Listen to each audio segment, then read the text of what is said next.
So I just want to thank everyone for joining us for the 2021 Go Virtual Career Pathways Conference. I'm Gabriel Diaz from the San Diego County Office of Education, and I'll be your Zoom host for today.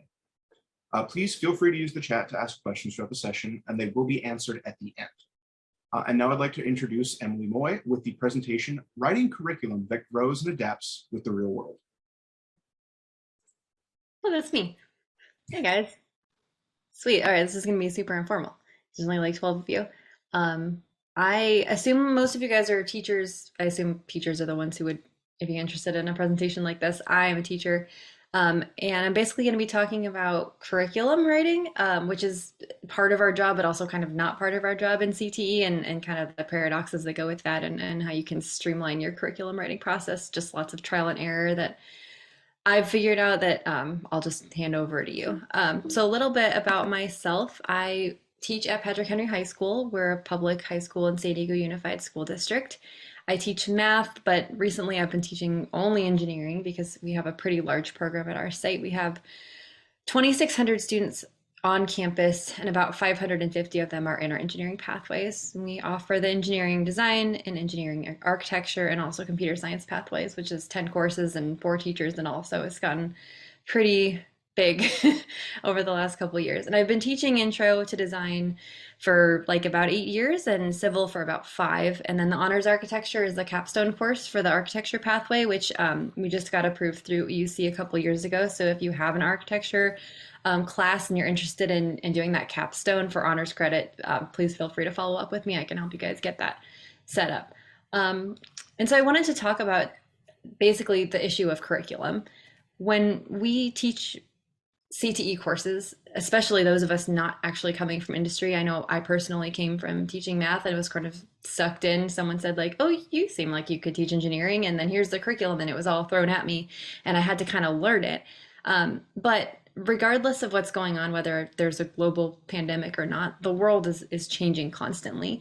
And I've always felt like it is a disservice to our students and also to ourselves if our curriculum is not changing along with the world. And I think this is particularly true in our classes because I would say not only is our content super relatable to the dynamic world, but we also have our students for multiple years in most cases. I mean, I have students for 3 years sometimes, and if you're the only person at your site, you probably have kids for 4 years. You know them really well, and you know whether the curriculum that's provided to you is serving their needs or not. And I'm willing to bet that the curriculum that comes straight out of the website or the book that you were given, it might not be exactly what meets the needs of your students. In my experience in engineering, we use Project Lead the Way curriculum, which is really excellent in a lot of ways. It's great at checking all the standards boxes. It's great at meeting all of the industry kind of topics, but it does have some shortcomings. The first of which is that it doesn't reflect the fact that we have connections with our students that are beyond anyone in Indianapolis who can write curriculum. I know my kids really well. Even over Zoom, I know them better than somebody writing curriculum in an office is going to be. I've also noticed that Project Lead the Way curriculum isn't always super accessible to teenagers. And the reason I know that is because I stick a slideshow up on the board and immediately half of my kids are falling asleep on the table. Or I'm trying to learn how to teach them how to do structural calculations for beam deflection, and I have no idea what's going on. I'm not a civil engineer, I'm a teacher. And if I can't access the curriculum that's provided, how on earth am I going to explain it to my students, right? And then the last shortcoming is that we get curriculum refreshes every few years, but we don't get them as constantly as we need to get them, especially when things like 2020 happen and the world is changing in ways that are actually really relevant to our curriculum, but our curriculum is not reflecting that because there's nobody sitting in an office writing it for us fast enough to make it, reflective of the real world. And so the questions that I'm posing today are, what if our curriculum could always reflect the real world? And what if it could adapt with students' interests and their lives and their goals and their future ideals and their college aspirations and their career goals? That is, I think, one of our actual jobs as teachers. And before I get into the what and how, I want to give you a few examples of projects like this. A few years ago, and this was actually like right in the before times in the like January, February 2020, my seniors were just complaining constantly about the parking lot, the school parking lot. It's terrible. It's shaped weird. You can't get in, you can't get out. I was complaining about it probably the most because I had to drop a kid off at daycare and then get to school in the school traffic. And like, let me tell you, 550 new drivers with another 200 crazy minivan parents trying to drop their freshmen off right in front of the school office building. It's a really bad combination, and it's amazing people aren't dying every day. So I was like, what if we just do this as a project, right? And part of our standards in civil engineering and architecture is surveying.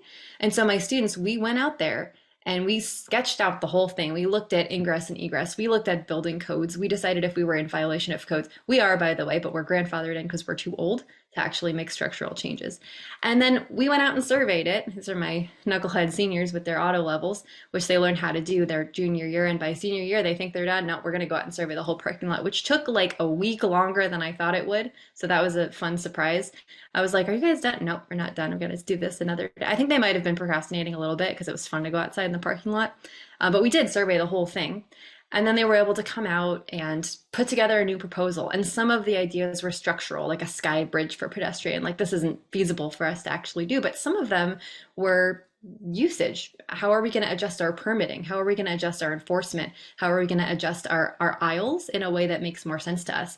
And then we got in front of a panel and presented it on March 13th, 2020, which turned out to be a terrible idea because the nice people you see at that table are like the the IT coordinator and the facilities manager, that's the principal secretary. The actual administrative team was a little bit busy like shutting down the school. So we didn't actually get to do the full presentation, but I like to think that we could have actually made some changes. We'll do the project again this year and see if we can. And my student engagement during that project, and these are my second semester seniors, they're getting into college, they don't even care what's going on anymore. They were so engaged in this project because this is an issue that really affected them. No one at Project Lead the Way is going to write this project for me, but when we wrote it together, they were very engaged in it. Another example was when we did last year. Last year in my senior class, I had a student who is trans. I think I had another student who is non-binary, and I had a third student who's a wheelchair user. And we were talking about this, like, what is the issue with architecture? Who historically designs buildings, and who are they designed for? And whose needs are they meeting and not meeting? And we decided, let's redesign the airport terminal. If you've ever been to San Diego Airport Terminal 1, you know it's like pretty terrible. It's tiny, it's cramped.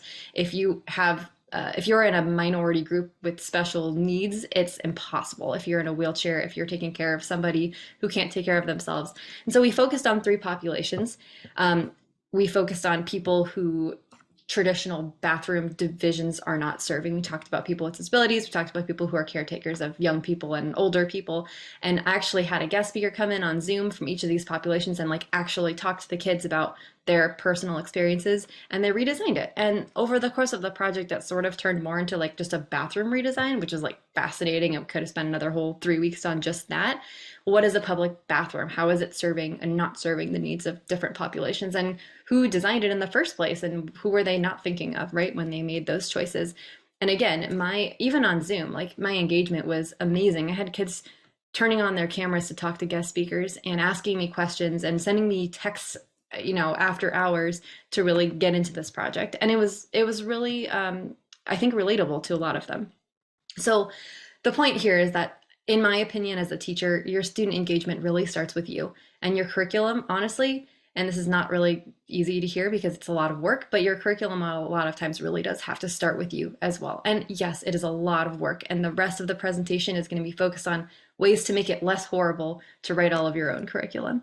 So in my experience, the barriers for me to keeping my curriculum fresh, the number one is time. Like, I'm so busy. I'm in class. I'm like a therapist. I'm trying to teach curriculum. I am helping kids with their schedules. I'm writing letters of rec for college. I'm doing a million different things, right? You guys are all doing that in your classrooms too.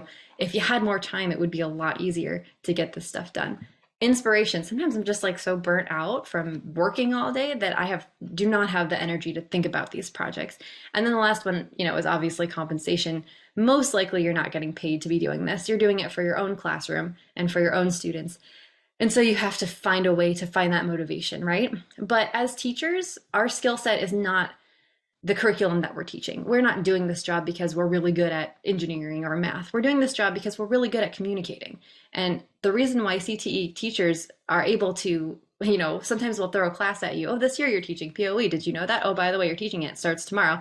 Our job is to try to figure out how to take that curriculum and make it translatable to students so that anybody could understand it. And that's what we're good at.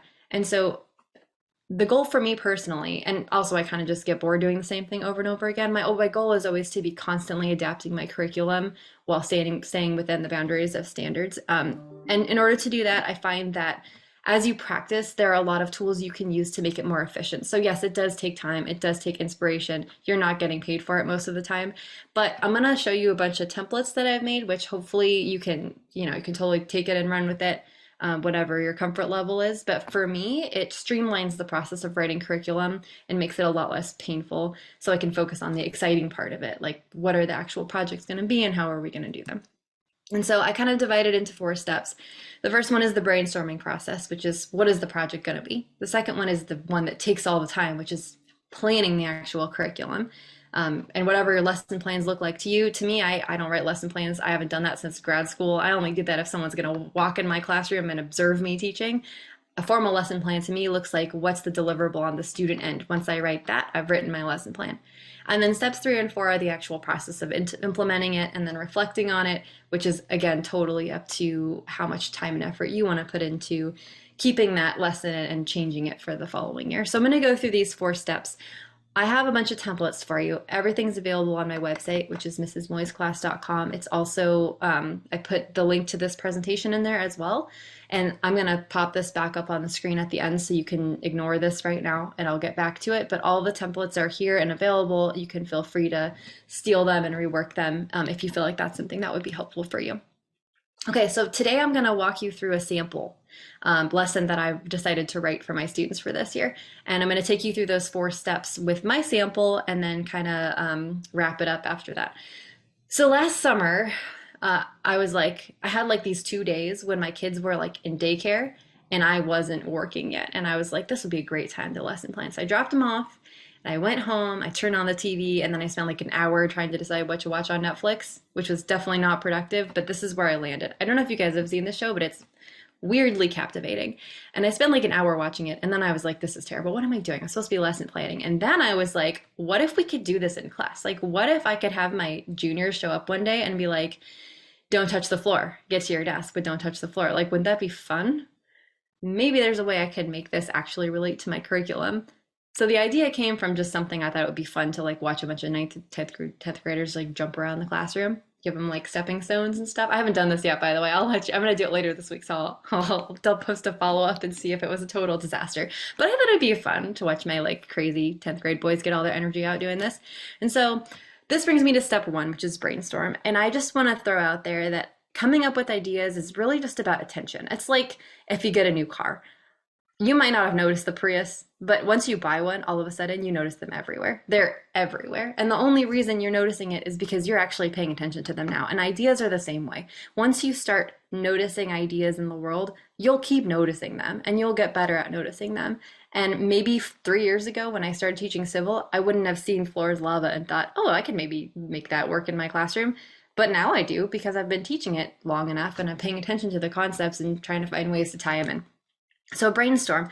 I have a little document in here if you're having trouble with the brainstorming. My first strategy is a brain dump. Anything that's in your head that's vaguely related to anything, just write it all down, see what comes out. Sometimes crazy stuff comes out in 1 minute. And if that's not helping you, go on Google. Don't Google lesson plan ideas for whatever. That is never a good Google search. You'll never find anything there except maybe things you have to pay for, which don't do that. If you Google current topics in whatever you're teaching, you might come up with some cool news articles. I saw a news article the other day, I think in the LA Times or something, about a building. They're trying to build a new dorm for UC Santa Barbara. And it has like all the dorm rooms are in the middle and there's like 2 windows and there's 2 doors. And I was like, okay, this is going to be my project for my affordable housing project for my seniors because this is relatable. Like my kids, some of them are going to be staying in dorms next year. Like, let's actually talk about this, right? That idea occurred to me because I've been practicing coming up with brainstorming for years now, but this is a way to kind of get there. Oh, another thing I like to tell you is if you have any friends or colleagues who teach the same thing as you, steal their ideas because that's how any good ideas come across, right? Just find what they're doing and then adapt it so it fits for you. Once you have an idea, I have a very brief form that you can fill out. For me, I want to play floor is lava in my classroom. Here's my standards or content. I don't need to look up the standards yet. I'll do that later, but right now I just think, okay, lava's hot And in my class, we do a thing about heat transfer, right? So like in civil engineering, if you're building a wall, you want to know what all the layers are of the wall and how well they insulate so you can keep your building as warm or cooled as possible, right? Maybe we can tie this into that. Maybe we can have the kids build this hypothetical platform and see how long they can stand on it before the lava burns through and then they all die, right? That would be a fun thing to do with juniors. Okay, how long is this going to take? Like, this is obviously not going to be a long-term project. This is going to be like a 2-day, maybe 3-day project. And then more ideas. Okay, let me think about this. Okay, what's going to be fun about this? Maybe if I let them work in teams, that would be fun. Maybe if I give them a budget they can buy material with, that would be a good limitation. Maybe we can all just make a spreadsheet that does math and then they can learn how to do that and figure out who can survive the longest. And we can do it all publicly on the board so we can make fun of the kids who die faster and all that. It'll be really fun. So that's the brainstorm form, super fast, right? The biggest thing that you're going to be doing is the planning. And I divide this into 3 parts. The first part is let's plan out the scope of the project, day 1, 2, 3, 4.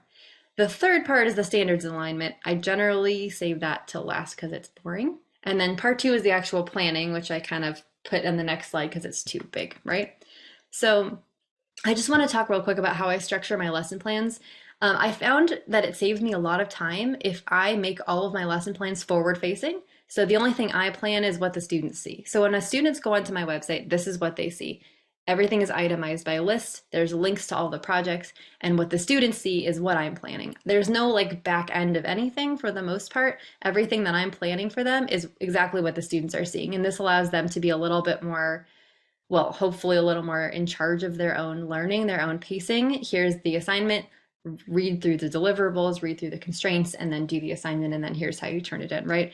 So when I do my actual planning, this is the student end that I'm doing. I don't write a teacher end. Like, why waste my time doing that if no administrator is going to come in and watch me do this, right?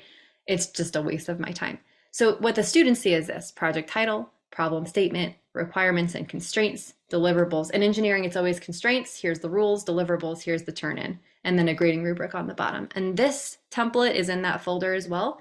It's pretty much blank and you can fill it in as you see fit for your project. So project 1. For the scope for my project for Don't Touch the Lava, day 1 is going to be an introduction and a fun like jumping around the classroom activity.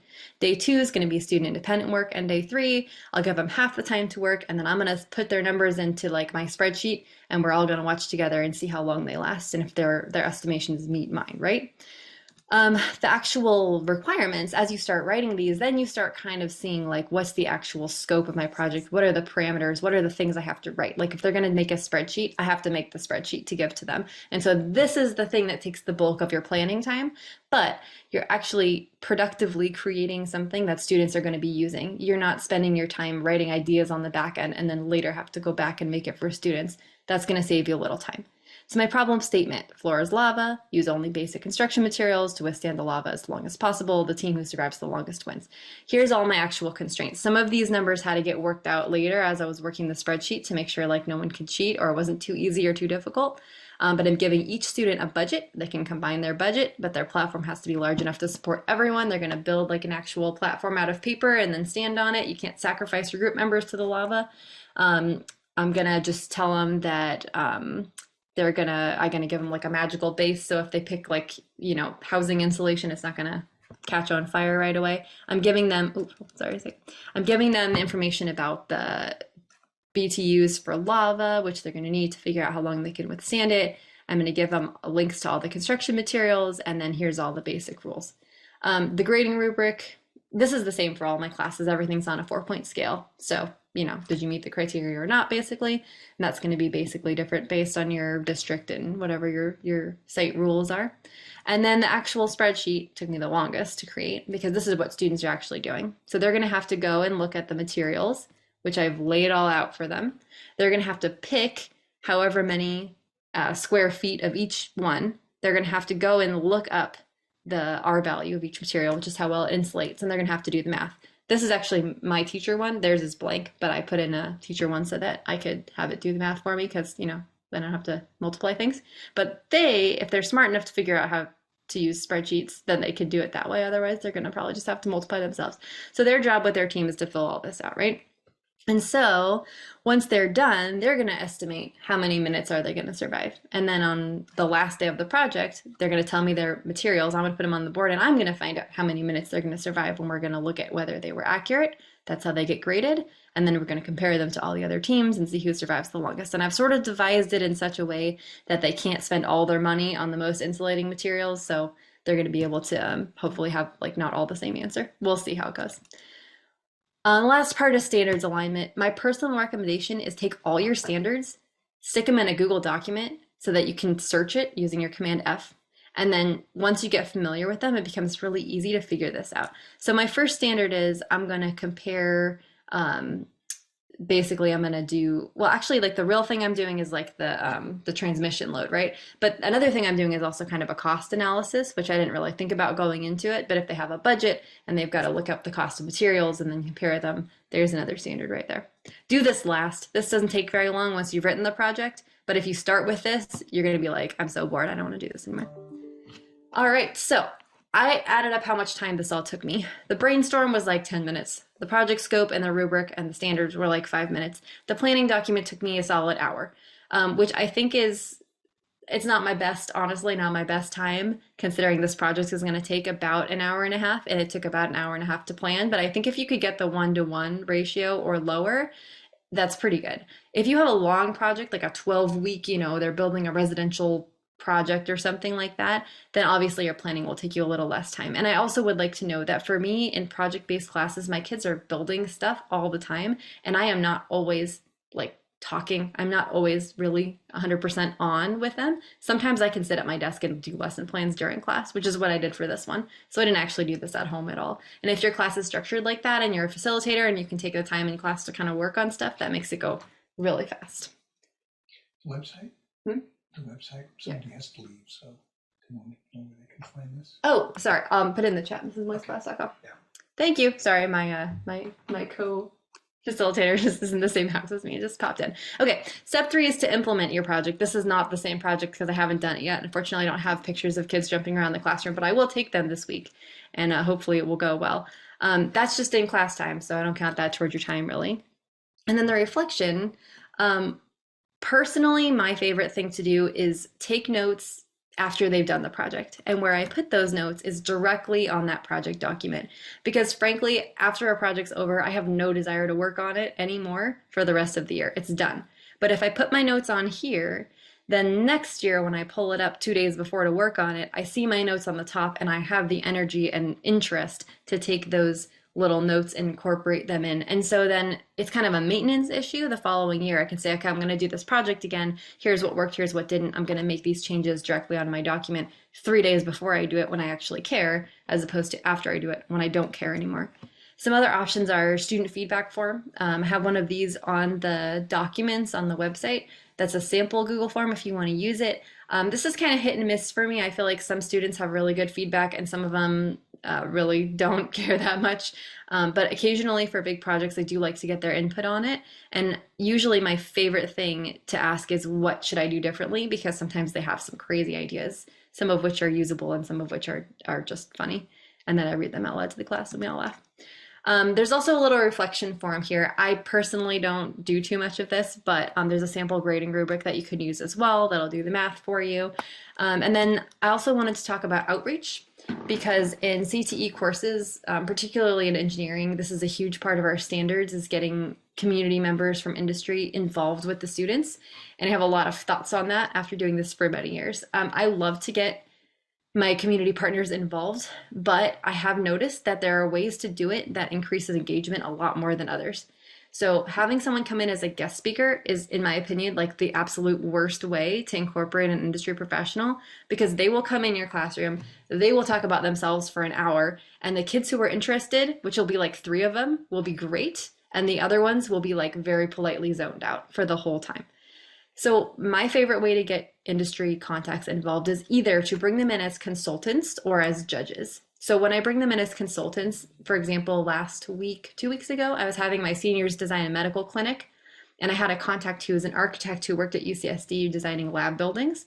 So I invited her in, which, by the way, COVID protocols may vary from site to site, but if you need a guest to come onto your campus to meet your standards, which you do for CTE classes, you can get permission to do that. So just a thing out there you can throw out to your site admins if you are getting resistance on that. So my guest speaker with her mask on came in, and she spent the entire, and I sent her the project description beforehand so she could read through all the requirements and deliverables. And she spent the whole hour in each class walking around the classroom and sitting with students and saying, here's what I like about your clinic. Here's what I don't like about your clinic. A real doctor would never like this. A real architect would never design like this.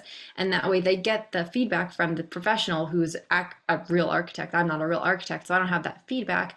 But she's also meeting them on their level, on something they're already interested and engaged in, which is their project, as opposed to just coming in and like talking about herself for an hour. And my students are kind of like, how is this related to me, right? The other way I like to do it is to have judging panels. So when students finish a large project and they're presenting them, I always invite a few industry guests in to come and sit and judge them. And like I give them like a grading form, but I don't actually use the grades. I just tell the students I'm going to use the grades, so they get real freaked out about it. But I like to try to pick people who are, hold on a second. Am I frozen? No. Okay. Sorry. I couldn't tell if I was frozen or not. You know Zoom. I love Zoom. Yeah, so I like to like for example, this picture right here, I had my students designing an affordable housing complex. It was like a 4-family apartment building. And my guests here are a construction manager and a civil engineer, both of whom had built multifamily housing before. And so it was really cool to have them come in because they were invested already in what the students were doing because they could relate to it. And the students were very invested in what the judges were saying because they were being judged on their project, right? And so they were very much, the engagement was very high. And also, I will say that almost every guest I've ever had come in has been like beyond impressed with what students are doing. Like just the fact that students are doing industry work in high school, in a public high school setting, they could really like turn in anything, and the industry professionals would be very impressed. And I sometimes I'm like, you think that's not very good? And they're like, oh, this is so great. So invite them in. And then that brings me to the next thing, which is how do you get those guests and those connections in? And I will say my number one way to do that is to take advantage of the context I already have in my families and in my community. So we have 550 students in our program. Even if you have 30 students in your program, if you email all of their parents and say, I'm looking for somebody who works in civil engineering. Do you know anybody? A lot of times you'll get several responses back. And once you have one contact, you have a lot of contacts because they know people. My architect friend, if I said, I need an architect who's designed high-rise apartment buildings, I guarantee you she could find someone who could fulfill that requirement, or she could find someone who could find someone who could do that for me. So once you have contacts, you can make more contacts. People are usually very eager to come out and help, especially for high schoolers doing stuff that they find interesting. I also will say that the County Office of Ed has a lot of resources for finding industry outreach, for having contacts, guest speakers. If your site is set up so that you can do internships during the day, that's amazing. Unfortunately, ours is not, so we just kind of throw those out and let students kind of do those on their own. And if your district has a CCTE office, sometimes they are really good about helping you make those contacts as well. So I'm going to wrap up super early. Because it goes faster when there's only 7 people. But I will say that one last thing is that sometimes it is possible to get compensated for writing curriculum. Sometimes your district has grant money for things like that, and sometimes your site has grant money for things like that. And sometimes if you just ask, you can get paid hourly to write curriculum, particularly if you're sharing it with other teachers who teach the same content as you. Sometimes, probably not now because of a sub shortage, but sometimes you can get sub coverage provided for you, so you can take a day off and just go work on curriculum. Sometimes you can get time to collaborate with people who, if you're the only one at your site who teaches something, I recommend trying to make connections with other people in your district or in neighboring districts who teach the same thing. It's really nice to have a peer who's doing the same curriculum as you, because it can be really isolating sometimes being the only civil engineering teacher on your site. And then, sometimes if your site administrator is really supportive, sometimes they'll have money laying around for professional development that they can kind of help provide. And then if you have a lot of time and energy, you can write your own grants, but it takes too much time for me to do that. But some people are really successful with that. So that is it. That's all I have for you. I'm going to kind of hop back in the chat, and if there's questions I missed, I'll like kind of scroll up over here, but there's the contact information, there's the website, all the resources are on there. and definitely Good, reach good out. comments, but no questions. Oh, sweet. Oh, I must have done a great job then. Thanks you guys for coming out on a weekday afternoon. It's awesome. But thank you, Emily. This has been wonderful. Before everyone else leaves, I will throw in the chat the link for evaluation. And then also I'll pull up the certification link so that you can have that if you need for your job. Cool. Didn't know they got certification. It's also proof of, you attended. Oh, cool. Awesome. But I'll give it another minute so they can make sure to have your information for it. Cool. Yeah, and you guys can and all of this is on the website as well. You can take a screenshot of this or a picture. Feel free to reach out if you have questions about anything. It's all just there in Google Docs sitting there for you. So feel free to take it.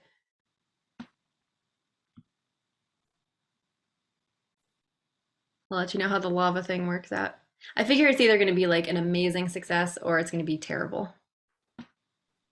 Personally, I think the lava idea is wonderful. Well, it's got a hit and miss. Every once in a while, you really do write a dud of a lesson plan, and then it's really funny. But when you can give some flexibility to that, I think it'll be really interesting that the kids will come up with. But yes, thank you for attending, everyone. If you have any questions, feel free to throw them in the chat now, but I think that was pretty thorough.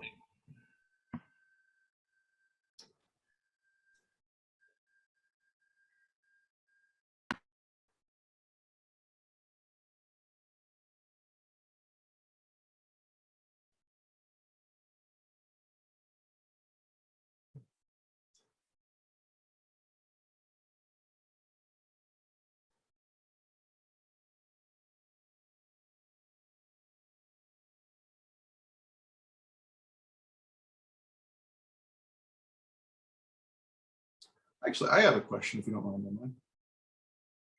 Yeah, go for it. Do you tend to pursue more new lessons a lot of the time, or do you find yourselves that sometimes there's like a really golden one that you want to re-implement? That's a good question. I think I may have like a little ADD because I get really bored doing the same thing every year. But there's definitely like ideas that like every year I make my seniors do affordable housing. This year it's going to be a dorm because I read that article last week and I got really excited about that. Every year I try to do something for inclusivity, and like thinking about who's historically designed buildings and for whom. I like to do like all those kind of big picture topics. We always do something on sites and surveying, but the actual details do vary from year to year. And the students for sure, like students who've had you for a couple years, they are not shy about giving you feedback on stuff, which is really helpful most of the time.